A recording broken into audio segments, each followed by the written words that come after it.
দর্শক, শ্রীলঙ্কার বিপক্ষে আসন্ন ওয়ানডে সিরিজকে সামনে রেখেই দুই ধাপে দেশ ছেড়েছে টাইগাররা। প্রথম দফায় কলম্বোতে পৌঁছেছে সাব্বির রহমান, মুস্তাফিজুর রহমান আরও 10 জন। সবাইকে এবার চমক দিয়ে শ্রীলঙ্কার বিপক্ষে আবারও জাতীয় দলে ফিরলেন বাংলাদেশের সেরা hard hitter batsman Sabbir Rahman. শ্রীলঙ্কার বিপক্ষে ওয়ানডে ও টি-20 খেলবেন তিনি। দর্শক, বিস্তারিত থাকছে ভিডিওর প্রতিবেদনে। শ্রীলঙ্কার বিপক্ষে দ্বিতীয় টেস্ট খেলছেন বাংলাদেশ। তবে ওয়ানডে সিরিজের জন্য 16 সদস্যের দল ঘোষণা করেছে বাংলাদেশ ক্রিকেট বোর্ড, যেখানে সুযোগ পেয়েছে বাংলাদেশের সেরা hard hitter batsman Sabbir Rahman. তবে আসন্ন শ্রীলঙ্কার বিপক্ষে ওয়ানডে সিরিজকে সামনে রেখেই দল ঘোষণা করেছে টাইগাররা। তবে প্রথম দফায় কলম্বোতে পৌঁছেছে সাব্বির রহমান, মুস্তাফিজুর রহমান, রিশাদ হোসেন এবং হৃদয়।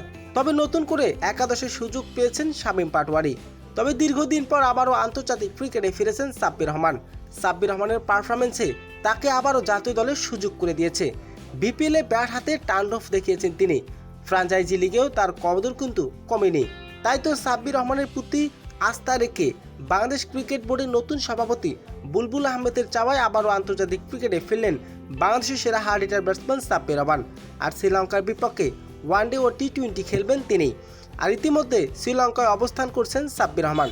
তো দর্শক, সাব্বির রহমান আবারও জাতীয় দলে ফেরার আপনার কেমন লেগেছে? দর্শক, জানিয়ে দিন আপনার মূল্যবান মতামতটি কমেন্ট বক্সে।